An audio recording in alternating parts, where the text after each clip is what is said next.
अस्सलाम वालेकुम नाज़रीन, प्रोग्राम दरहक़ीक़त के साथ आपका मेज़बान बिलाल एहसन हाजिर है।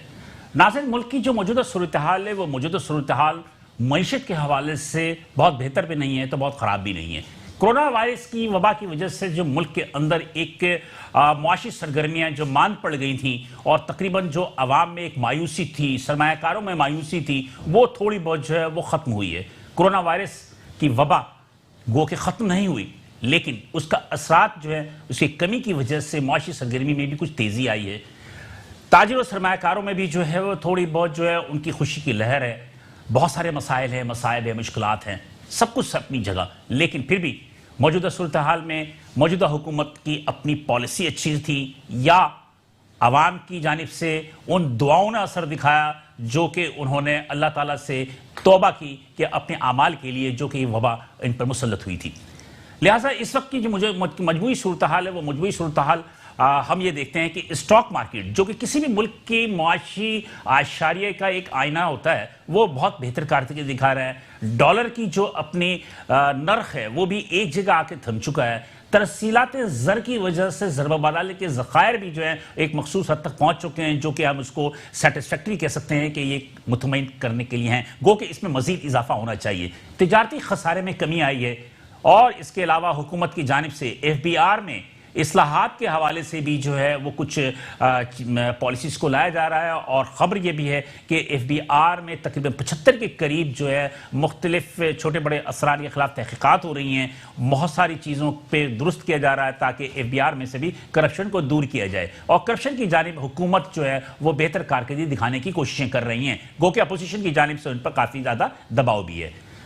दर हकीकत इसके पस मंज़र में क्या है हम यही जानने की कोशिश करेंगे और आज हम इस प्रोग्राम में यही डिस्कस करने की कोशिश करेंगे कि मुल्क की मजमूई जो मुआशी सूरत हाल है वो मजमूई मुआशी सूरत हाल जो है वो बहुत अच्छी है या बेहतर हो सकती है। हम इस प्रोग्राम को शुरू करेंगे, लेकिन उससे पहले जो इस प्रोग्राम में जिन मेहमानों ने रौनक बख्शा है इस प्रोग्राम का उनसे मैं आपका तारुफ करवाता चलूँ, फिर हम आगे बढ़ते हैं। मेरे पहले मेहमान हैं जनाब खालिद तवाब साहब, ये है जनाब साबिक सीनियर नायब सदर FPCCI। मेरे दूसरे मेहमान है शर्जील गोपलानी साहब, सदर हैं ऑल सिटी ताजिर इत्तेहाद। गो के और भी बहुत सारे इनके अपने जो है एसोसिएशन वगैरह के भी हैं, लेकिन ये कि आज हमने इनको कराची शहर के हवाले से खास तौर पे जो है मदऊ किया है कि SMEs के अपने प्रॉब्लम किया है। दोनों हज़रात का बहुत शुक्रिया कि आप यहाँ तशरीफ़ लेकर आए और इस प्रोग्राम का आपने रौनक बख्शा। नाज़रीन, इस प्रोग्राम को हम थोड़ा सा आगे बढ़ाएंगे, लेकिन यहाँ पे एक देखते हैं छोटी सी रिपोर्ट, दोबारा हाजिर होते हैं।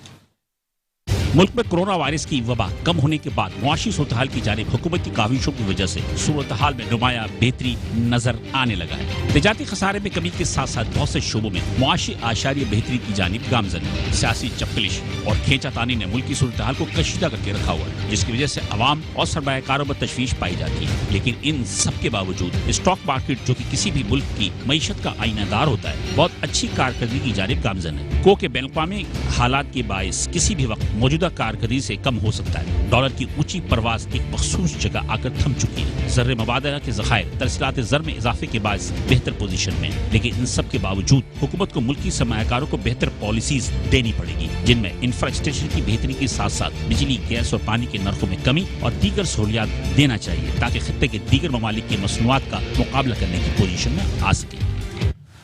वेलकम नाज़रीन, एक छोटी सी रिपोर्ट देखिए। इस रिपोर्ट में हमारा मकसद ये था कि हम जिस बात पर डिस्कस करना चाहते हैं उस पर हमारा सबसे ज़्यादा जो असर रहेगा, जोर रहेगा, वो मईशत पर रहेगा कि हमारी अपनी मईशत जो है मुल्क की वो कहाँ पे है, उसमें इस्तेहकाम आया कि नहीं आया। हमारे दरमियान जो मेहमान हैं उनसे हम गुफ्तगू का आगाज़ करते हैं। सबसे पहले मैं खालिद तवाब साहब को दावत दूंगा कि वो जो मजमूई सूरत हाल है, चूँकि आप माशाल्लाह federation of Pakistan chamber of commerce and industry के सीनियर नायब सदर रहे और काफ़ी से ज़्यादा एक्टिव भी आप ताजिर और सनतकार, तो क्या समझते हैं कि हुकूमत जो अभी दावे कर रही है कि कोरोना वायरस के वबा जो है वो हल्की हो गई है, प्लस ये कि मईशत जो वो बेहतर हुई है, क्या इसमें हकीकत है कि मुल्क जो है उसके आगे की तरफ जा रहा है? बिस्मिल्लाहिर्रहमानिर्रहीम। देखिए, दो चीज़ें, एक तो आपने कोरोना का पहले जिक्र किया और आपने कहा हुकूमत दावे कर रही है कि इसमें कमी हो गई है। मेरे ख्याल इसमें तो कोई शक नहीं है। अगर आप अपनी अतराफ में देखें तो आपको एक वाज़ेह कमी नज़र आ जाएगी और आज जो SOPs हैं वो भी काफ़ी हद तक लोगों ने फॉलो करने छोड़ दिया, ये समझते हुए कि कोरोना वायरस जो है वो ख़त्म हो गया। बिल्कुल ख़त्म तो नहीं हुआ, लेकिन अल्हम्दुलिल्लाह अल्लाह का शुक्र है कि एक बहुत हद तक कंट्रोल आ गया है। इससे न सिर्फ पाकिस्तान की बल्कि पूरी दुनिया की मईशत पर एक बहुत बुरे असरात पैदा हुए। और अगर आज आप देखें, पाकिस्तान एक अंडर डेवलप कंट्री है, लेकिन जो डेवलप कंट्री है अमेरिका और पूरा यूरोप, ये आज भी बहुत अफेक्टेड है, ये आज भी इस वबा से निकल नहीं पाए। और इनकी जो इकोनॉमी की पोजीशन है, हम तो इकोनॉमी की जो बात कर रहे हैं, वो बहुत ज़्यादा असरअंदाज हो रही है। अब हम अपने मुल्क पे आज हैं। हमारे मुल्क में अल्हम्दुलिल्लाह ये वबा काफ़ी हद तक कम हो गई है, ऑलमोस्ट ख़त्म होने तक आ रही है। और मैं ये समझता हूँ कि जो हमारी माशी सूरत हाल है, उसमें आप ये देखिएगा कि अगले 3-4 महीनों में और भी बड़ी खातिर ख्वाह जो है वो बेहतरी नज़र आएगी। ठीक है। इसके दो एक्सपेक्ट हैं। अल्हम्दुलिल्लाह हमारी एक्सपोर्ट जो बहुत डाउन हो गई थी, वो उसी तरह से बल्कि इससे बेहतर तरीके से आ रही है। उसके क्या अवामिल हैं, क्यों हमारी एक्सपोर्ट बढ़ रही है? तो 20 अरब डॉलर तक ही हैं, 20-22 अरब डॉलर तक। 22 अरब आगे नहीं, अब तो ये कोरोना से अब निकले हुए महीना भर भी नहीं हुआ है। जी जी। असल में है ये सिलसिला कि अमेरिका पाकिस्तान के लिए एक वाहिद मुल्क है जब बैलेंस ऑफ ट्रेड जो है वो पाकिस्तान के हक़ में है। यानी पाकिस्तान की एक्सपोर्ट जो है अमेरिका में वो ज़्यादा है और पाकिस्तान अमेरिका से इंपोर्ट हमारी कम है, तो ये पॉजिटिव साइन है। और अमेरिका एक दुनिया की बहुत बड़ी मार्केट भी है। बिल्कुल। अब सिलसिला ये हुआ कि एक ग्लोबल चेंज आया और चीन जो सबसे बड़ा दुनिया का एक्सपोर्टर है, उससे अमेरिका के जो तनाज़ा चल रहा है, उससे उसने अपनी बाइंग जो है उसकी शिफ्टिंग शुरू कर दी है। और इस तरह से कि उन्होंने मुख्तलिफ अक़साम की ड्यूटीज़ जो हैं वो चाइना के गुड्स पे लगा दी। बिल्कुल। तो उसका असर यह है कि अब पाकिस्तान का काम यह है, इस गवर्नमेंट की पॉलिसीज़ हों और हमारे प्राइवेट सेक्टर को, कि वो जो एक सिलसिला बना है, गैप बना है, उसको उससे हम किस तरह फ़ायदा उठाते हैं। लेकिन चाइना की जो ट्रेड है, जो कमी आ रही है, उसको हम कवर करें। इसमें ना सिर्फ ट्रेड को बल्कि इसमें हम इन्वेस्टमेंट भी अट्रैक्ट कर सकते हैं और बहुत सारी चीज़ें कर सकते हैं। एक आपने जिक्र किया फिस्कल पॉलिसी का कि डेफिसिट जो है वो कम हुआ है, कम हुआ है। मैं समझता हूँ ये गवर्नमेंट की एक बहुत ज़बरदस्त पॉलिसी रही कि गवर्नमेंट ने इंपोर्ट्स को डिस्करेज किया और एक्सपोर्ट को एनकरेज किया। हालांकि हमारी एक्सपोर्ट उतनी नहीं बढ़ी, जैसा आपने कहा 20 और 22 के दरमियानी है, लेकिन ये बढ़ जाएगी। लेकिन इसके साथ साथ हमारा इंपोर्ट बिल, इसलिए तारीख में एक ही दफा हम 25 अरब डॉलर तक गए जी, जो 2008 या 2009 की बात है जी। लेकिन 2008 की बात है, 9 में तो फिर पूरी दुनिया में डिप्रेशन आ गया था 2008 तक। लेकिन सबसे अच्छी बात यह कि गवर्नमेंट ने इसकी इंपोर्ट को डिस्करेज किया और मुख्तलिफ किस्म की रेगुलर ड्यूटीज़ वगैरह लगाई। हमारा इसमें गवर्नमेंट से एक मुतालबा था और है कि आप एक लॉन्ग टर्म पॉलिसी दें। इन्वेस्टमेंट जो है वो रेगुलर ड्यूटी जो लगती है वो 1 साल के लिए लगती है, हर साल आपको उसको दोबारा से मैं यहाँ पे बता रहा हूँ इंपोर्ट में कमी हमें शायद के इस वजह से भी नजर आती कम कि जो वबा आई कोरोना की वबा की वजह से आपकी जो ऑयल प्रोडक्ट थी उसकी इंपोर्ट कम हो गई, उसकी खपत कम हुई। आपने तेल की दरामद जो थी वो कम की, जब तेल की दरामद कम की तो आपके उसकी बिल भी कम हुए, तो इसकी वजह से थोड़ा सा तजारती जो है वो इंपोर्ट पे जो फर्क पड़ा, आई थिंक सो कि उसकी वजूहत एक ये भी हैं। वो तो एक बहुत बड़ी वजह है कि उसकी वजह ये है कि जो ऑयल प्राइसेस थे वो पिछले 25 साल की तारीख में इतने कम सबसे नीचे चले गए, सबसे नीचे चले, वो तो अपनी जगह मौजूद है। लेकिन गवर्नमेंट ने ये भी कोशिश करी कि इंपोर्ट हमारी कम हो और जो बाकी मतलब दीगर जो पुरतयश जो मसनूआत वगैरह थी, सारी चीजों की इंपोर्ट को डिस्करेज किया जी। और which is a good policy, क्योंकि लेकिन उसके साथ साथ उनको ये तवज्जो देनी चाहिए थी कि इंडस्ट्री किस तरफ रोक पाएगी। आपको इंपोर्ट सब्स्टिट्यूशन चाहिए इस मुल्क के अंदर कि इंपोर्ट नहीं हो रहा तो हम लोकल पैदावार, लोकल इंसेंटिव ऐसे दें कि ये प्रोडक्शन जो है वो लोकल आ जाए, क्योंकि गवर्नमेंट ये काम कंटिन्यू नहीं कर सकेगी, क्योंकि उनको रेवेन्यू भी चाहिए। अगर इंपोर्ट कम होती है तो FBR का रेवेन्यू कम हो जाएगा, जब FBR का रेवेन्यू कम होगा तो मुल्क कैसे चलेगा। अच्छा, मजे की बात यह है कि इस वबा के दौर में सबसे ज्यादा नाज़रीन बात यह हुई कि पाकिस्तान ने जो मेडिकल के शोबे हैं उसकी जो मसनूआत है उसमें खुद कफालत हासिल की है, और मेरा ख्याल है कि इस वक्त मास्क, वेंटिलेटर और दीगर जो चीजें हम एक्सपोर्ट करने की पोजीशन में भी आ गए हैं, ये भी एक गुड साइन है। मुल्की सूरत के बाद से मैं बात करूंगा, लेकिन पहले मैं इनसे बात कर लूँ अपना शजीर गोपलानी साहब से कि आप गुज़श्ता दिनों इस्लामाबाद में गए हुए थे। मेरा ख्याल है कि फेडरल बोर्ड ऑफ रेवेन्यू से कोई मीटिंग हुई है, कोई कमेटी बनी है और उस कमेटी का काम ये है कि मुख्तलिफ जो दुकानों पे ऑफिस में जो उन्होंने सरप्राइज विजिट करने थे या छापे मारने थे, तो उस हवाले से क्या कोई पॉलिसी बनी है, क्या हुआ, क्या डेवलपमेंट हुई है? इसलिए कि हम ये देख रहे हैं कि बिहार में करप्शन के खिलाफ बहुत सख्त किस्म के इक़दाम शुरू हो चुके हैं। इसमें एक चीज़ ये हुई कि अंजुमन ताजरान पाकिस्तान जो पिछले साल जो वहाँ पे बातचीत चल रही थी, उन्होंने कमेटी बनवा दी वहाँ पे, ट्रेड कमेटी, और जिसपे जो ग्रेड 20 के एक अफसर को अपॉइंट किया गया है डायरेक्टर जनरल की पोस्ट पे एफबीआर में। ठीक है। उसका काम ये है कि उसने डायरेक्ट जो भी आपके ट्रेड है दुकानदारों से राब्ते में रहना है। उन्होंने एक कमेटी बनाई, तो मैं भी इत्तेफाक की बात है कि वहाँ मौजूद था इस्लामाबाद में, और वहाँ जब हमारी डिस्कशंस हुई और मीटिंग्स हुई तो उसमें मेरे भी नाम नॉमिनेशन में आ गया है, उस कमेटी का मैं हिस्सा भी हूँ। मकसद ये है, हमने हर दफ़ा शिकायतें की एफबीआर को कि एफबीआर की जब हमारी लास्ट मीटिंग हुई थी एफबीआर ऑफिस में, जिसको चेयर नौशीन फातिमा साहिबा कर रही थी, ये मैं शब्बर जदी साहब के टाइम की बात बता रहा हूँ, तो उस वक्त हमने एक चीज़ पॉइंट आउट की थी कि एफबीआर का हमला, जो कस्टम का हमला है, वो रात की तारीकी में आके दुकानों के ताले तोड़ के छापे मार के सामान ले जाते हैं, और फिर बहुत सारे वाक़यात भी हुए, फायरिंग हुई है आपस में। तो अब वो एक चीज़ हमारी वहाँ से तय हो चुकी थी कि हमारी दुकानों पे छापे नहीं मारे जाएंगे। हमने उनसे ये कहा था कि अगर आपने स्मगलिंग रोकनी है तो आप बॉर्डर पे रोकें। आपका एक बॉर्डर तो नहीं है ना, आपका अगर पोर्ट पे ही माल आया है, पोर्ट से निकलता है, तो आपके इदारे वहाँ मौजूद हैं। क्योंकि आप एक छोटे दुकानदार जिससे 8-10 लाख का माल के ऊपर पूरा साल काम करना होता है, आप उसकी दुकान पे स्मगलिंग तो ज्यादा अफगान ट्रेड से हो रही है आपकी, अफगान ट्रेड से हो रही है, अफगान बॉर्डर से हो रही है। आज भी आप देखें 30 करोड़ का माल बंदरगाह से स्मगलिंग होना तो बहुत नामुमकिन सी बात है। ठीक है, चलें हम ये भी बोलते हैं कि वहाँ मिस डिक्लेरेशन भी कोई चीज़ हो जाती है, हम मानते हैं जी। हम किसी चीज़ को डिनाई नहीं, हम किसी वो तो सर 1% की बात है। देखिए फिर भी अब आप बॉर्डर्स पे रोकें। बॉर्डर कराची का 1200 किलोमीटर 800 किलोमीटर दूर है। अब वहाँ से यहाँ तक कराची बॉर्डर पे माल आ जाता है, इसके बाद दुकानों में आने के बाद आपको रोकना वो मुनासिब नहीं है। इसके लिए कमेटी बनी है जिसमें मैं भी इसका हिस्सा हूँ, और हमारी कोशिश अब ये होगी कि जहाँ से माल स्मगलिंग का आता है हम वहाँ पे इनको पॉइंट आउट करें, हमारे दुकानदारों को हम सिक्योर करें। नहीं, जिन दुकानदारों ने इसलिए बहुत मौजूद के साथ कि हम मुल्क से वफादारी का तो बातें बहुत करते हैं, लेकिन ये है कि हम चंद टकों की खातिर अपने मुल्क को नुकसान पहुंचाने के लिए स्मगलिंग में ऐसा नहीं है। देखें एक मिनट, स्टेट की भी जिम्मेदारी होती है कि अगले को रोजगार फराहम करें। हमारे मुल्क के हालात ऐसे नहीं है कि वो स्टेट हमें सपोर्ट कर पाए। तो जो छोटा दुकानदार होता है वो मार्केट के पैसे के ऊपर काम करता है, उसको वो जाके उधार में माल खरीदता है, उसके बाद अपने मामला चलाता है। किराए की दुकान होती है, किराए का घर होता है, आप उसको भी तो देखेंगे। तो मतलब ये कि वो 2 नंबर काम करे, 2 नंबर तो नहीं करेगा। हाँ। उसको तो नहीं पता कि ये मोबाइल इंपोर्ट हुआ या नहीं हुआ। वो तो जीडी नहीं मांग सकता, मुझागा में तो जीडी भी मांगता है। मैं गुड डिरेक्शन इसको दे रहा हूँ। लेकिन बात ये, छोटा दुकानदार जो 2 लाख 5 लाख की मूली में काम कर रहा है, उस जीडी एक $60,000-70,000 की जीडी होती है। ठीक है, एक $60,000-70,000 की कंसाइनमेंट नहीं करेगा, वो 10-15 पीस खरीद के अपना काम करता है। इस बात पे मैं खाली तवाब साहब से भी पूछूंगा कि ये जो स्मगलिंग होती है, या तो स्मगलिंग हाई लेवल पे होती है या लो लेवल पे होती है, बात करेंगे। नाज़रीन, यहाँ पर मुझे कहा जा रहा है कि मुझसे एक छोटा सा वक्फा लेना है। हम वक्फे के बाद जब दोबारा हाजिर होंगे तो खाली तवाब साहब से इस हवाले से क्वेश्चन करेंगे और उनसे भी पूछेंगे कि स्मगलिंग के सद्देबाब के लिए क्या करना चाहिए।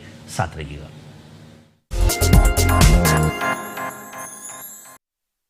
वेलकम बैक नाज़रीन, साथ रहने का शुक्रिया।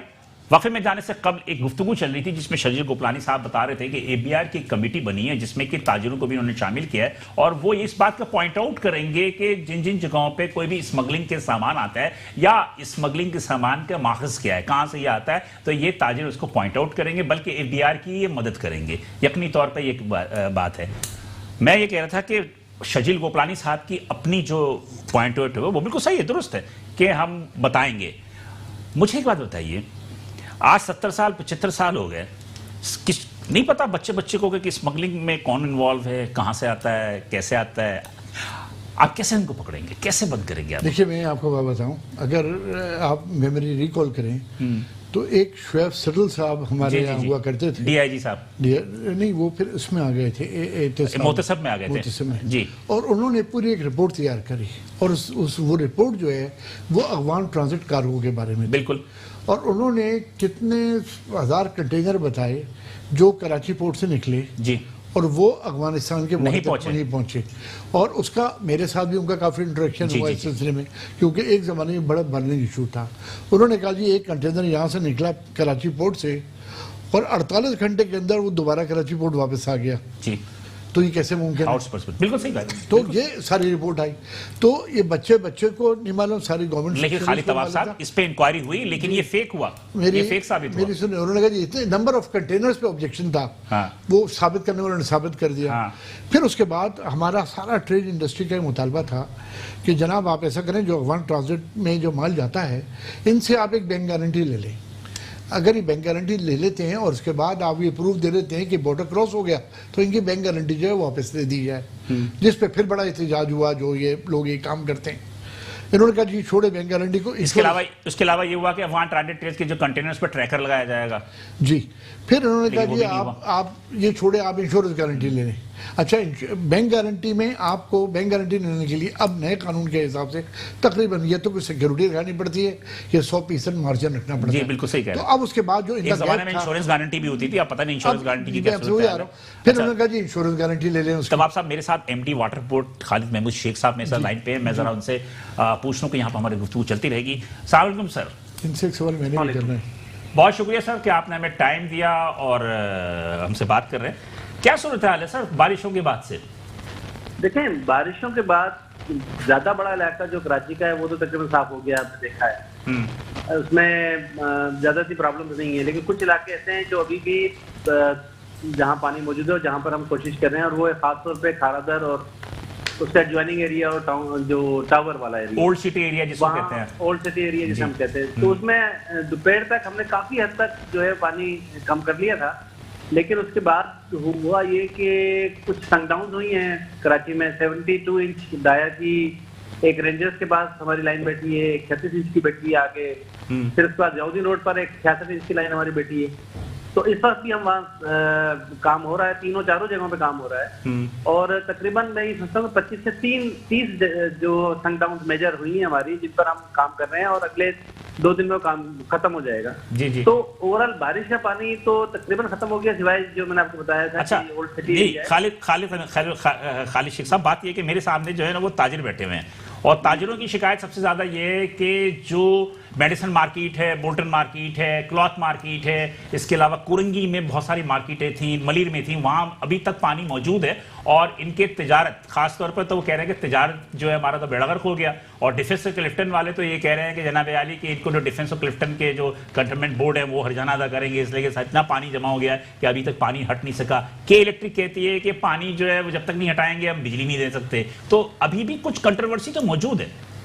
नहीं, देखें, जो ताजिर रहनुमा आपके पास बैठे हैं वो बिल्कुल ठीक कह रहे हैं। हाँ। जो ओल्ड सदर हाउस है वहां पर यकीनन पानी है बहुत ज्यादा। तो देखें, जब सिर्फ ओल्ड नहीं, औरंगी में भी यही हाल है, औरंगी में भी यही हाल है, जितने भी मार्केट्स वगैरह है सब जगह सड़कों पर पानी है। मैं इसको लोकलाइज डिस्कशन, पहले मैं एक डिस्कशन क्लोज कर लूं। जी जी। कि ओल्ड सिटी हाउस में मेरे जो मोहतरम बैठे हैं उन्हें पता है कि कितना पानी था। तकरीबन 4000 फीट पानी था 2 दिन में, जो अब तकरीबन 4 फीट पानी रह गया था। और अभी दोबारा कुछ जो सनडाउन हुई है उसका बैक प्रेशर आया है, जिस पर हम अभी दिन रात काम कर रहे हैं। और मेरा ख्याल ये है कि हम सुबह तक जो है इनको क्लियर करने की पोजीशन में होंगे।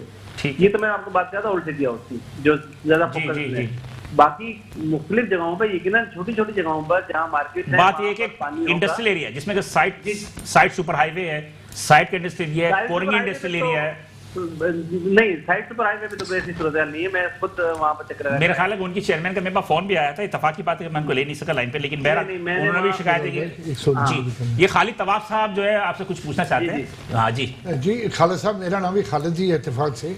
ये बताइए, एक व्हाट्सएप पे एक बड़ी चीज़ चल रही है कि जो डिफेंस में पानी इस वक्त खड़ा हुआ है, वो आप कहते हैं जी पहले के इलेक्ट्रिक जो है बिजली खोले तो फिर हम वो पानी जो है वो निकाल सकेंगे, और दूसरी तरफ के इलेक्ट्रिक कहता है जी पहले पानी निकल जाए तब हम बिजली खोलेंगे। तो वाकई कोई ऐसी सूरत हाल है या सिर्फ प्रोपेगेंडा है? देखें, इस बात का देखें इलेक्ट्रिक की बात का जवाब तो के का तर्जुमान दे तो बेहतर है, मैं उसके लिए आपसे नहीं बात कर सकता। डिफेंस में पानी निकालना डिफेंस हाउसिंग अथॉरिटी की मैंडेट का है, कराची के जो कंटोनमेंट बोर्ड्स हैं उनका ही मैंडेट है। हम ना सिर्फ अपना काम कर रहे हैं बल्कि हम डीएचए में कई जगहों पर हमारी मशीनरी भी लगी हुई है। चीफ मिनिस्टर साहब का ये ऑर्डर भी है कि हम जितनी बसात भर मुमकिन हो सकता है उनकी मदद करें। तो हमारी मशीनें भी वहाँ लगी हुई है, हमने बेताशा वहाँ सपोर्ट भी प्रोवाइड की हुई है। उसके अलावा इंडिविजुअल देखें, हुआ ये है कि आपको पता है कि ताजिरों का बेताशा नुकसान इसलिए हुआ कि वहाँ गोडाउन्स में पानी गया। इसी तरह डिफेंस में कोई 60-70% मेरा ख्याल ये है कि जहाँ जहाँ भी बेसमेंट्स है वहाँ पानी जमा हो गया है, जिसकी वजह से एक क्राइसिस लाइक सिचुएशन तो है। देखिए मैं आपको ये बताऊं कि ये 70-80 साल में सबसे ज्यादा बारिशें हुई हैं अगस्त के महीने में, ये भी एक रिकॉर्ड की बात है। मैं फिर भी क्रेडिट कराची को देता हूं कि उसमें इतनी रेजिलियंस है कि उसने बहुत जल्दी अपने आप को रिकवर किया है। विद इन 3 डेज देख लें कि कराची में कोई इस तरह का मसला नहीं है कि हम कोई स्टैंडर्ड हो गए हों या कोई मसला हो। हाँ प्रॉब्लम्स हैं, लेकिन मेरा ख्याल ये कि अगले 2 से 3 दिन में हमें इससे बाहर आ जाना चाहिए। लेकिन बहरहाल इस बारिश ने डिफेंस और सरजानी टाउन की जो एक फर्क था ना उसको खत्म कर दिया कि किश्ती वहां भी चली तो किश्ती वहां भी चली। तो मेरे कहने का मकसद ये है कि चलो अमारत और गुर्बत का जो एक फर्क था ना वो खत्म हो गया। जी कुछ पूछना चाह रहे हैं चंजील गोपलानी साहब? ये अगर आप मुझे इजाजत दें तो सिर्फ ये 2 ही एरियाज हैं जहाँ पर पानी है। जी जी जी, सरजानी में टीम ये जो यूसुफ कोट और 4 के पूरा सरजानी पानी में नहीं डूबा हुआ। यूसुफ कोट और सरजानी तो हर साल बारिशों में डूबता है। हाँ हर साल बारिशों में डूबता है। इसके अलावा आप गवाह हैं कि पूरे कराची में पानी का इतना ज्यादा मसला नहीं है। मतलब कि फिर भी ये कि उनकी जो निकासी आपका सिलसिला है उसमें कुछ प्रॉब्लम है। अब तो पानी की सप्लाई। ये शजील गोपलानी साहब ऑल सिटी ताजिर इत्तेहाद के सदर हैं, तो ये कुछ पूछना चाह रहे थे आपसे। खालिद साहब अभी हम ये उम्मीद रख सकते हैं कि इस साल हम लोगों को पीने का पानी जो है वो लाइन से मिलेगा, टैंकर नहीं खरीदने पड़ेंगे?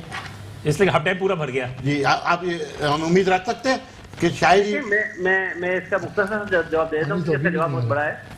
हमारी डिमांड जो है वो तकरीबन 800 से 900 बल्कि 900 से 1000 MGD की है और हमारी सप्लाई की कैपेसिटी जो है वो तकरीबन 550-600 तक है। लेकिन मैं आपको ये इत्तला दे दूं कि हब का जो कनाल है वो कनाल की भी रिपेयर का काम हमने शुरू करा दिया है, तो वहां से जो सीपेज वगैरह है उससे बचत होगी और पानी आपको ज्यादा मिलेगा।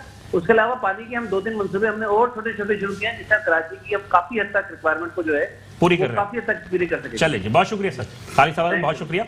ये थे MD water board Khalid Mahmood Sheikh साहब जो कि गुफ्तगू कर रहे थे। बात ये भाई कि डिफेंस और क्लिफ्टन में तो पानी आपको वैसे भी नहीं मिलना, वहां पर तो एक माफिया है। इसलिए अगर आपको घरों में वहां पानी मिलना शुरू हो गया तो जो ये टैंकर सर्विस चल रही है वहां पर जो अरबों रुपए का वहां पर एक रेवेन्यू है वो तो खत्म हो जाएगा। ये बिल्कुल ये बात तो सही है कि DHA और कंटोनमेंट बोर्ड के जो अफसरान हैं उनके खानदान का जो पैसा जो बनता है ना वो कराची के पानी से बनता है, इसमें कोई शक नहीं। मुझे ब्रेक के लिए कहा जा रहा है। नाज़रीन यहाँ पे हम छोटा सा ब्रेक लेंगे, बाकी जो गुफ्तगू शालिम मोहम्मद शेख साहब ने की उसमें हम गुफ्तगू भी करेंगे और खालिद तवाब साहब से कुछ मईशत के मामले में कुछ और माहिराना तबसरे भी सुनेंगे। तो एक छोटे से ब्रेक के बाद दोबारा मिलते हैं, साथ रहिएगा। वेलकम पर नाज़रीन, प्रोग्राम में हम दोबारा हाजिर हैं और वफ़द में जाने से कब्ल जो है खालिद महमूद शेख जो कि MD वाटर बोर्ड है KWSB, उनसे गुफ्तगू हो रही थी और उन्होंने जो भी अपनी वजाहतें की उससे हम मुतमईन हैं या नहीं है वो एक अलग कहानी है। मैं सबसे पहले तो खालिद तवाब साहब से पूछूंगा कि खालिद तवाब साहब की बड़ी बड़ी इंडस्ट्रीज है जिसमें पानी का एक प्रॉब्लम है, कीमतों का मसला, फिर ये बारिश के बाद इंफ्रास्ट्रक्चर का है, वहाँ क्या सूरत हाल है?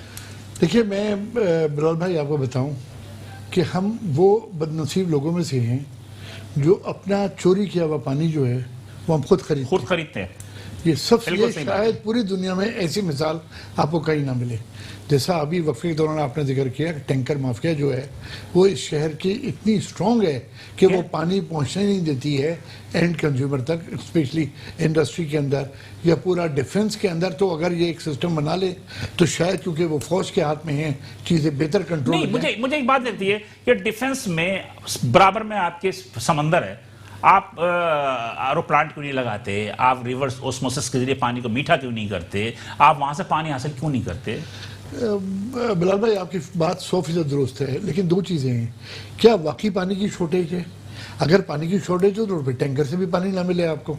जब पानी टैंकर से दस्तयाब है इसका मतलब है पानी की शॉर्टेज नहीं है, की गई है और इसको पहुंचाने का जो इंतजाम है वो नहीं किया गया because of the ulterior motives. मतलब उसमें कुछ रेवेन्यू का आपस की मतलब तफसील मैंने तफसील में बताया, आपके नाज़रीन भी ये तो दुनिया को पता है कि यार के वाटर टैंकर माफिया जो है किसमें कौन-कौन लोग इन्वॉल्व हैं। अच्छा डिफेंस में तो पानी है ही नहीं, वो टैंकर 90% टैंकरों से सप्लाई होता है और आज से नहीं। और फिर डिफेंस में नहीं, कराची के बहुत सारे इलाके हैं आज मुझे बड़ी खुशी, आज भी टैंकरों से लोग पानी मंगवाते हैं। आज मुझे बड़ी खुशी हुई कि आज जो डिफेंस वालों ने और जो एहतजाज किया है, एक एहतजाज किया और एहतजाज में जो सबसे बड़ा मुतालबा एक ही था जी, वो ये था कि जी इसका फोरेंसिक ऑडिट करा लें हिसाब का और हमें हिसाब दे दें कि ये हमारा जो तहरीक इंसाफ के मैंने आफाफ सिद्दीकी ने भी इस बात का जो मुतालबा किया और बल्कि वो तो कह रहे हैं कि मैं पटिशन में दाखिल जी, मेरे ख्याल है वो मुझे कॉपी भी भेजी है उन्होंने और वो पार्लियामेंट के अंदर भी उसकी ये फाइल कर मोशन मूव कर दिया। हाँ, जी। मुझे दिया। देखिए ये एक अच्छा, ये एक बारे से जहाँ नुकसान हुए वहाँ कम से कम एक लोगों में जाग हुई, और मैं ये दुआगा हूँ अल्लाह करे ये 4, 5, 8, 10 दिन और मेरे ख्याल में 3 सितंबर को डीएचए के बाहर है, ये मसले खत्म होने के बाद भूल ना जाए। डीएचए के बाद जो मुजाहरा 3 सितंबर। खैर, मेरे साथ लाइन में मौजूद है जमील प्राचा साहब, जो कि सिंध ताजिर इत्तेहाद के सदर है, और इनसे हम गुफ्तगू कर लेते हैं मौजूदा बारिश की सूरत हाल के हवाले से। अस्सलाम वालेकुम। वालेकुम अस्सलाम। थैंक यू सर कि आपने हमें ज्वाइन किया। मुख्तसरन मुझे बता दीजिएगा कि कोरोना वायरस से जो जितना नुकसान तो ताजिरों को हुआ, उसमें सबसे ज़्यादा मुतासिर हुए आपके एसएमईज, जो स्मॉल एंड मीडियम एंटरप्रेन्योर्स, वो हुए, वो तो अपनी जगह है। उसके बाद फिर बारिशों की वजह से आ गई, कुछ तो 1 महीने से 7 स्पेल हो गए। क्या सूरत हाल है, क्या कितना नुकसान हुआ, अभी तक क्या बहाली हुई या नहीं हुई?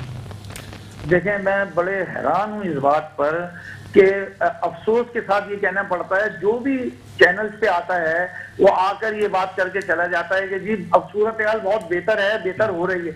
आप जरा आगे मार्केटों की हालत तो देखें। ओल्ड सिटी एरिया का भी ये महमूद साहब जिक्र कर रहे थे, खालिद महमूद साहब, जरा ओल्ड सिटी एरिया में अगर आज आप आगे देख लेते ना, आप खून के आंसू रोते। जो दुकानों की हालत है, जो मार्केट के बाहर की हालत है, 3-3 फीट पानी था दुकानों के अंदर, और उससे दुकानों के बेसमेंट में करोड़ों रुपए का माल जो है वो बिल्कुल खत्म हो गया है। आप लोगों की हालत देखते आके कि लोग खून के आंसू रो रहे थे।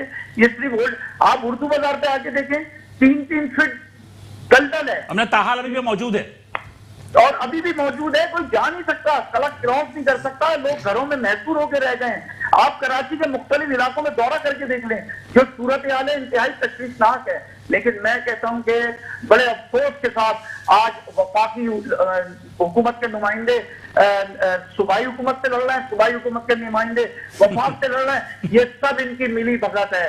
मैं कहता हूँ वफाक को भी इल्म था बारिशों का, सूबाई हुकूमत को भी इल्म था बारिशों का, और लोकल इंतजामिया को भी इसका इल्म था। 4 साल तक बैठ के वसीम अख्तर साहब जमील पहले छोड़ देते। कराची से अगर इतनी हमदर्दी थी, या अगर सूबाई हुकूमत को इतनी हमदर्दी थी कराची से, उनके बस की बात नहीं थी, उन्हें 234 अरब रुपए का रोना था, तो छोड़ देते कराची के मामला को, कहते भाई हमारे बस की बात नहीं है, वफाक कर रहा है। और वफाक की मैं क्या बात करूं, जो सिर्फ वहां बैठ के हुक्म चला रहा है। पहले भी दिलासे देते रहे कि हम छोटे ताजिरों के लिए बहुत कुछ कर रहे हैं, हम ताजिरों के लिए ये कर रहे हैं, हम कोई बेहतरी की तरतीब निकाल रहे हैं, कोई हम आसान असाद के कर्जे निकाल रहे हैं। सब झूठ पे मबनी था, सब एक ही जैसे चोर हैं, सब ने मिलकर खाया है इस मुल्क को, और खास तौर पे इस शहर को हड़प कर लिया इन लोगों ने। अब इनको हड़प करने नहीं देंगे। हम ताजिरों ने भी फैसला कर लिया है कि अब बल्दियाती इलेक्शन में भरपूर तरीके से इंशाअल्लाह हम हिस्सा लेंगे। तो क्या ताजिर भी कोई पार्टी बना रहे हैं? ताजिर भी अपने नुमाइंदे जो है, ताजिर भी अपने नुमाइंदे खड़े करेंगे मुख्तलिफ हलकों से? बिल्कुल खड़े करेंगे इंशाअल्लाह। हर यूसी से आपको हमारे नुमाइंदे मिलेंगे, हर दुकानदार हमारा मुझे जमील प्राजा साहब मुझे ये बता दीजिएगा कि क्या सिंध ताजिर इत्तेहाद के प्लेटफॉर्म से खड़े करेंगे, या कराची शहर में जितने भी एसोसिएशन है उनका एक इत्तेहाद हुआ है? कराची की तमाम एसोसिएशन से हमारे राब्ते हैं, हम राब्तों में ले रहे हैं इंशाल्लाह, सब इंशाल्लाह मिलके साथ लड़ेंगे। हम कराची के ताजिर एक हैं। कराची की मईशत को जो से फायदा तो उठाया जाता है, रेवेन्यू वसूल किया जाता है, अगर उसका 25% भी लगा दें इधर, तो कराची की सूरत दूसरी होती है। आप ये बताइए मजमूई तौर पर कितना नुकसान हुआ होगा? मजमूई तौर दिन में, पहले मैं एक बात आपको बता दूं, 2 दिन में 41 जाने जाया हो गई, 41 जाने बारिश की नजर हो गई। उनका जिम्मेदार कौन होगा? और मैं कहता हूं अभी तक हमारे पास जो एक मोहतात अंदाजे के मुताबिक हमारे पास फिगर्स आए और 5 से 7 अरब रुपए के आ चुके हैं। इसके अलावा हम तहकीकात कर रहे हैं, ये इंशाअल्लाह हम ये सब चीजें सुप्रीम कोर्ट तक लेके जाएंगे। शजील गुबारी साहब तो 25 अरब कह रहे हैं। जमील भाई 25 अरब से ऊपर का फिगर है, 25 अरब नहीं, हमारे पास अभी 7 अरब रुपए की तो डिटेल आपके पास ऑल सिटी एरिया की 7 अरब रुपए की हमारे पास डिटेल आ चुकी है। नहीं, ये तो आप ओल्ड सिटी एरिया की बात कर रहे हैं, ओल्ड सिटी एरिया की बात कर रहे हैं, कराची की बात कर रहे हैं। मैं आपको बता रहा हूँ, सुन ले मेरी बात।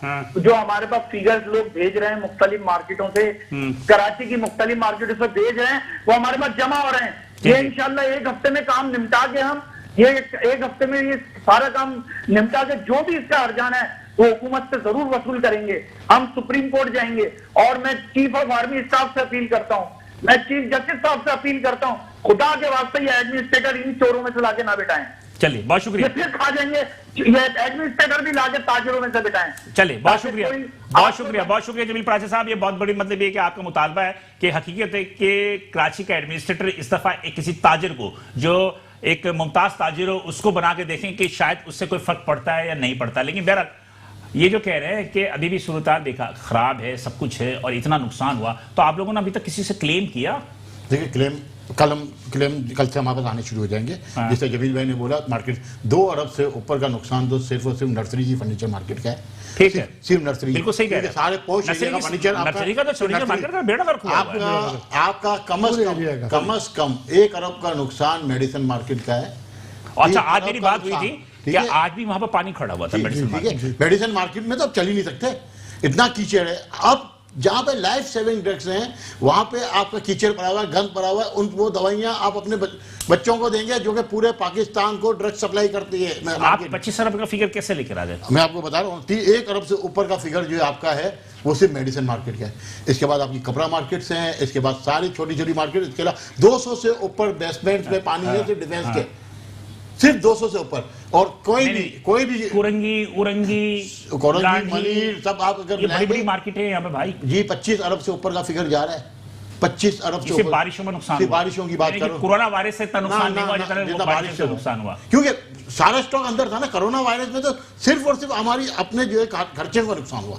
हमारे जो स्टाफ की सैलरीज थी वो माल तो हमारा कहीं नहीं गया था ना, माल तो हमारे पास पड़ा हुआ था। ठीक है, उसकी कोई हमें नुकसान नहीं। हमें नुकसान क्या था, जो हमारे जो खर्चे चल रहे थे मंथली, जो हमारे एक्सपेंसेस थे वो हमारे लॉसेज थे या किराए थे, उसके मसला था। इस वक्त तो आप कोई शोरूम बचा है, आप मुझे कोई छोटे से बड़ा शोरूम आप बता दें। आज छोटे से छोटे मैकेनिक की दुकान है। मुझे ये लगे कि वहाँ के रेजिडेंट्स तो एहतजाज कर रहे हैं, साथ साथ वहाँ के जो कारोबारी अफराद वही कहते हैं कि हमारा माल खराब हो गया, सब कुछ हो गया, और वो उसके क्लेम भी कर रहे हैं। मैं आपको बताऊं कि फेज 4 की एक गली भी ऐसी नहीं है जिस पे घर में पानी नहीं हो। 2-2 फुट पानी बाथ आइलैंड 1 से लेके 8 स्ट्रीट तक। आपने बहुत सही फैसला किया था कि आप डिफेंस नहीं गए। ठीक है, बहुत अच्छा फैसला किया था कि आप डिफेंस नहीं गए, इसलिए सुकून के साथ धोराजी में बैठे हुए हैं फैजाबाद। मैं ये बात कहना चाहूंगा, पीएसएचएस में बैठे हुए ना आप, बस सुकून के साथ बैठे हुए। और हकीकत में बताऊं आपको कि इस वक्त डिफेंस और सरजानी की कहानी एक जैसी है। जी बिल्कुल, हम तो डिफेंस जाके पछता रहे हैं, डिफेंस में रहने वाले हम पछता रहे हैं। इससे बेहतर था हम जो है सोराबकोट, सुरजानी टाउन रहते, कम से कम इतना महंगा घर नहीं लेते, इतना अफसोस नहीं होता। जी तवाब साहब, खैर ये तो अपनी जगह अपने सब सही है। मुझे बताइए कि इंडस्ट्रियल एरिया जिसमें खुरंगी भी था, साइड था, दूसरे उन इलाकों में कोई बड़ा गर्क हुआ? पानी बहुत आया। बल्कि मैं आपको ये बताऊं कि मेरे एक बड़े अच्छे दोस्त हैं जिनके डिफेंस में मेरा ख्याल 4000 गज का बंगला है, जो वेरी रेयर होता है। और उन्होंने बड़ी अच्छी पार्किंग बना रखी थी अपनी गाड़ियों की बेसमेंट में। मुझे बता रहे थे 11 फुट पानी है तकरीबन बेसमेंट के अंदर, और उनकी वो बड़ी बड़ी गाड़ियां सब डूब गई होंगी। ऑडियो आज की तारीख तक वो गाड़ियां निकाल नहीं पा रहे थे, जाएंगे इधर तो निकलेगा। अब वो पंप्स नहीं मिल रहे थे। मतलब ये वो मसाइल हैं जो कि आप जिस तरह आपने कहा सज्जाए वो सज्जानी टाउन में रहता हो या डिफेंस में रहता हो, लेकिन डिफेंस वाले का इस तरह से बेड़ा गर्क ज्यादा हुआ है कि उसकी कीमती अशिया जो थी, सारा फर्नीचर, घरों के अंदर पानी आ गया। उसके बाद क्योंकि ये सिर्फ बारिश का पानी नहीं आया, ये जो सूरज का पानी जो आया, क्योंकि सूरज का निज़ाम जो है वो पूरे शहर में अच्छा नहीं है। देखिए अगर हम खारादर की और पुरानी आबादी की बात करते हैं, ओल्ड सिटी की, ओल्ड सिटी तो पुराना बना हुआ था, आज से 80 इंफ्रास्ट्रक्चर भी उसका सही नहीं है, उसका इंफ्रास्ट्रक्चर नहीं था। उसके बाद कराची में इतनी बारिशें नहीं होती थी, इसलिए उसका वो सोचा ही नहीं गया। अब एक चेंज होने के बाद जब सबको ग्लोबल वार्मिंग की सब हम बातें करते हैं, तो उसके अंदर जितनी नई चीज़ें नहीं बन रही हैं, उसके अंदर तो खासतौर पर इन चीज़ों की एहतियात की जाती है। बल्कि डिफेंस में तो इन्होंने बीच में, रोड के बीच में नाले बनाए, हालांकि कहा गया कि वो दुनिया में कहीं नहीं होता है जी, वो भी बनाए गए। और इसी वजह से और बड़े पैसे लिए गए डिफेंस रेजिडेंट वालों से कि जी ये अब निकासी जो सही हो जाएगी, लेकिन स्टिल इट इज जीरो। तो वो जो सूरज का पानी जो बाहर आया है, उससे कीड़े भी आए, उससे अब ये आइंदा आने वाले वक्तों में शायद ये पॉश एरिया तो कवर कर लेंगे, लेकिन इन जगहों पर सुजानी टाउन और दूसरी जो बातें हैं, यहाँ जो बीमारियाँ फैलेंगी वो एक और तशवीशनाक बात होगी अगले 15 से 20 दिन बाद, चाहे वो हैजा हो, चाहे वो दूसरी बीमारियाँ हो। मतलब कोरोना के बाद अब ये एक नई वबाल जो है वो शहर से अल्लाह ताला इसको महफूज रखे, लेकिन ये चीज़ें नज़र आ रही हैं। शहीद साहब, चूँकि हम एंड पे जा रहे हैं, सारी चीज़ें जा रहे हैं, आप क्या समझते हैं कि APR की जो अभी जो नई रिफॉर्म्स हुई हैं, मतलब ये जो आपकी कमेटी में नाम भरा था, इससे बेहतरी आएगी क्या? देखिए कोशिश तो करना हमारा काम है, बाकी एक सिस्टम ही अगर बिगड़ा हुआ है उसको तो हम नहीं सुधार सकते। मतलब कि और आपने बिना- एक बात बोली मेरे बारे में कि हम पॉइंट आउट करेंगे स्मगलिंग के माल को दुकानदारों को, ऐसा नहीं है। हमने पॉइंट आउट करना है कि हमारी दुकानों पे आगे छापा नहीं मारे। जो हमारी बात हुई है एफबीआर में, आज नहीं पहले भी हुई है कि जहां से माल स्मगलिंग होता है आप उसको वहां रोकें, हमारी दुकानों पे आप नहीं आएंगे। भले वो स्मगलिंग का सामान बिक जो रहा भी हो। बेच रहा हो, या तो हमें आप किसी तरीके से रोजगार दें। देखें उस दुकानदार का क्या, उसके पास सरमाया नहीं है कारोबार करने के लिए। अगर एक अफगानिस्तान से आके आपकी कराची में आके माल बेचता है तो आपके इदारों को सोचना चाहिए ना कि वो इदारे किस काम के।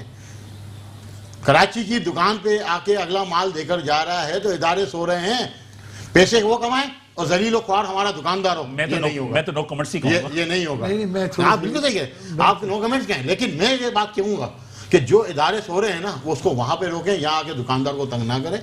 हमारे दुकानदार का कसूर नहीं। एक तो आप रोजगार नहीं दे सकते, इसके बाद हमारे नुकसान का मुदावा नहीं कर सकते। टैक्स आप हमसे लेते हो। 70% रेवेन्यू देने वाला शहर, 3000 अरब रुपए देने वाला शहर है कोई शहर आपके पास? जिसका भी बेड़ा गर्क हो गया बारिशों में। उसका आपने बेड़ा गर्क कर दिया, उसके बच्चों को आपकी नौकरी मिलती है? कराची के बच्चे को कहाँ नौकरी मिलती है इस वक्त? जो कारोबार करता है अपने हक हलाल की रोजी कमाता है तो उसको हमने सेव करना है, सिक्योर करना है। अगर आपको बॉर्डर से प्रॉब्लम है तो आप वहां पे अपना काम करें, हम आपको पॉइंट आउट जरूर करेंगे कि भाई बॉर्डर से माल आ रहा है, हमने बता दिया। तो किस किस मार्केट में माल आ रहा है हमने तो उन बताया। ताजिरों को भी तो आप सिखाने की कोशिश करें कि हमारे वो ताजिरों स्मगलिंग ने का माल ना खरीदें। हमारे ताजिरों ने बताया है कि यहाँ यहाँ माल बिक रहा है। और बेचने वाले कौन है आपको मैं बात कौन बताऊं? है? आज मार्केटों के अंदर अफगानी बिला झिझक और बड़े दर्जे के साथ माल बेचते हैं। आपका कराची का बंदा नहीं बेचता स्मगलिंग का माल। आप जाए बड़ी बड़ी मार्केटों में अफगानी बैठा हुआ है, आपका पासपोर्ट आपका शनाख्ती कार्ड लेके। हमारा कराची वाला आज भी अल्लाह का शुक्र है कि बहुत ईमानदार है। ये बात आपकी बात दुरुस्त है। बहुत ईमानदार है। जब अफगानी आके यहाँ पे पैसा कमा के अपने मुल्क में ले जाता है तो अब मैं क्या कह सकता हूँ, उससे आगे तो मेरे को अल्फाज को जोड़ जा रहे थे। तो चले, अफसोस होता है, जज्बात पे काबू रखें। देखिए अफसोस होता है हमें कि हमारे जज्बात पे काबू रखें। हमारे इदारे इसलिए कि आपका दर्द जो है मैं भी समझता हूँ, खालिद तबाई भी समझते हैं, खालिद तवाब भी समझते हैं आपका दर्द। इसलिए कि बहरहाल आप लोग एसएमईज हैं और ये जो मैन्युफैक्चरर्स हैं, ये मैन्युफैक्चरर्स उस वक्त तक कामयाब नहीं होते जब तक कि एसएमईज मुतमईन ना हो। एसएमईज मुतमईन ना हो उस वक्त तक कामयाब नहीं। आज इन्होंने जो इंपोर्ट रोका है ना, तो आपने स्मगलिंग बढ़ी है। आपका चप्पल इस वक्त स्मगलिंग से आ रही है, कपड़ा, टायर, आपका कौन सा आइटम ऐसा है सिवाय मोबाइल फोन के वो हर आइटम आप स्मगलिंग से आ रहे हैं। आपकी गाड़ियां तक तो स्मगलिंग से आ रही है। मतलब कि जो इदारे हैं इनको इस दबाव के लिए वो अपना किरदार अदा नहीं कर रहे हैं। पेट्रोल आपका जो है फ्यूल तक कितने टैंकर रोज खालिद के तवाब आते हैं? साहब, मैं ये तो बात कहेंगे जो भी आप बात करना चाह रहे हैं, मुझे इस साथ साथ बता दीजिएगा चूंकि हमें एंड के लम्हात में federation of chamber of commerce and industry एक बहुत ही फाल अदारा होना चाहिए, नहीं है। वजह क्या है? ये सारी चीजें वहीं आती हैं। देखिए इत्तेफाक ये है कि चूंकि मैं इस वक्त अपोजिशन का हिस्सा हूँ फेडरेशन के, तो मैं जो भी बात कहूँगा लोग ये समझेंगे चूंकि अपोजिशन नहीं, में है इसलिए इससे ये बात कबल तो आप लोग रहे ना। देखिए- स्मगलिंग आज से तो शुरू नहीं हुई, देखिए- स्मगलिंग तो आज 70 साल से हो रही है। अगर आप स्मगलिंग के हवाले से बात कर रहे इसलिए हैं, कि फेडरेशन का किरदार है इसके मैं अंदर। बताता हूँ आपको। मैंने अभी आपको शोएब सलूल साहब की मिसाल दी थी पुरानी। आज भी सिलसिला ये है, मैं थोड़ा सा आपसे एक बात पे डिफर करूंगा कि जो स्मगलिंग के दुकानदार माल बेचते हैं, अगर वो ये समझते हुए बेच रहे हैं कि ये स्मगलिंग का माल हम खरीद रहे हैं, ऐसे लोगों को भी हमें डिस्करेज करना चाहिए। बिल्कुल सही कह रहे हैं। और हमें उनको समझा, मैं ये नहीं कहता आप छापा लगवा दें, लेकिन हमें उनको समझाना चाहिए, उनको वार्निंग देनी चाहिए। खासतौर पर आप जैसे मुतबर आदमी को जो आज उस कमेटी में मौजूद है कि देखो भाई मैं तुमको वार्निंग दे रहा हूँ, अगर तुमने ये काम जारी रखा, क्योंकि अगर एक आदमी काम जारी रखता है ये वाला, तो जो 20 दुकानदार हैं उनकी वो हौसला अफजाई होती है। नहीं, वो सफर करते हैं, क्योंकि आप स्मगलिंग का जब माल बेच रहे हैं तो आप रुपए का माल 12 आने में बेच नहीं तो देंगे, जो कल कानूनी कर रहा था वो भी वो भी गैर स्मगलिंग का कानूनी बेचेगा। काम में आ जाएगा। तो हमारा एक मुहिब वतन होने की हैसियत से आप भी उनको discourage हमारा करें ये ताकि फर्ज वो- बनता है कि हम डिस्करेज करें। जहाँ तक आपकी बात है उन सोर्सेज पे पकड़ा जाए, आपकी 100% बात, आप इसकी निशानदेही ज़रूर करें, ये आपका कमेटी में होते हुए। और अच्छा है आप जैसे लोग जो हैं वो कमेटी में माशाल्लाह आएँ, लेकिन मैं आपको इस यकीन के साथ कह रहा हूँ कि जितने लोग बाकी सरकारी लोग हैं उन सबको पता है कि माल कहाँ से आता है, किस तरह आता है। फेडरेशन ने कभी इसको पॉइंट आउट किया? जी, बहुत दफ़ा फेडरेशन ने तो इसको 12 कहा और हमने बाकायदा सेमिनार कराए। चेयरमैन एफबीआर, 4 चेयरमैन 5 चेयरमैन भी इस सिलसिले में आए। ज़मानी तो सब ये कहते जी नहीं होना चाहिए और इसकी रोकथाम होना चाहिए। मैंने आपको मिसाल दी कि हमने अफगान ट्रांजिट पे पाबंदियां लगवाई कि बैंक गारंटी के बगैर माल रिलीज नहीं होना चाहिए। आज भी अगर ये बैंक गारंटी की शर्त कर दें, लेकिन फिर हमारी फॉरेन पॉलिसी इन्वॉल्व हो जाती है। फिर ये होता है कि हमारा ट्रांजिट जो ट्रेड है वो हमारा यहाँ से कम हो गया और वाया ईरान आना शुरू हो गया माल अफगानिस्तान का, तो हमारा रेवेन्यू का शॉर्टफॉल हो गया। और फिर मुख्तलिफ लोगों के मुख्तलिफ इंटरेस्ट होते हैं, लेकिन फेडरेशन आज भी और माजी में भी इस पे बहुत है कि जनाब स्मगलिंग जो है वो रुकनी चाहिए, क्योंकि जिस तरह बहुत सारे आइटम ऐसे हैं, इन्होंने चप्पलों की इसलिए कि एक एसएमईज की रिसोर्सेज वहां तक नहीं होती, जो ये फेडरेशन के जो अपने जो प्रेसिडेंट होते हैं, सीनियर वाइस प्रेसिडेंट होते हैं, उनकी उन इदारों तक जो है पहुंच होती है, वो डायरेक्ट उन तक बात पहुंचाएं। बिलाल भाई, सबसे ज्यादा सफर जो होता है ना वो होता है जो मैन्युफैक्चरर्स होता है जी। आप एक माल बना रहे हैं, अगर वो स्मगलिंग का माल लोकल इंपोर्टेड आ जाएगा तो वो माल 12 आने में बिकना शुरू होगा, तो आपकी लोकल इंडस्ट्री बंद हो जाती है। बिल्कुल सही कह रहे हैं। आज आपको मैं बताऊं कि जो इन्होंने एक चप्पल की मिसाल दी, मैं वही बात करता हूं कि आज चाइना जितनी लोकल चप्पल बना करते थे ब्रांडेड, वो आज उसी ब्रांड की चप्पल चाइना से बन करके आ रहे हैं और स्मगल होकर के आ रहे हैं उसी ब्रांड के। हमने अभी पॉइंट आउट किया कि भाई आपके जो केडू शूज हैं जो 17,000 रुपए का शूज है, अफगान ट्रांजिट से आ रहे हैं, ये तो आपके चाइना के बॉर्डर से भी स्मगल होके आ रहे हैं। ओके, और खाली अफगानिस्तान थोड़ी, आपके सारे बॉर्डर। आज आप जाएं मुख्तलिफ मार्केटों में जहाँ ये माल बिकते हैं ना, वहाँ आप उनको ऑर्डर प्लेस कर दें। जी जी जी, मुझे पता है कि जनाब ये ऑर्डर है मेरा, इसलिए कि मुझे खुद भी अंदाजा है कि छालिया पे पाबंदी है ना, आज भी आप किसी को ऑर्डर देते हैं वो छालिया आपके घर तक पहुंचा देता है। बहरहाल 2000 का बहुत शुक्रिया कि आप यहाँ तशरीफ लेकर आए, और मेरे ख्याल पे बहुत अच्छी गुफ्तगू हुई, जो कि एक ताजरों के, एसएमईज के या मैन्युफैक्चरर्स के जो भी प्रॉब्लम्स थे उस पर थोड़ा बहुत पॉइंट आउट हुआ। बातें तो बहुत सारी थी नाज़रीन, लेकिन वक्त की कमी के बाद हम बहुत सारी बातें ना कर सके। इंशाल्लाह अगले किसी प्रोग्राम में हम मजीद चीज़ों को भी उजागर करेंगे।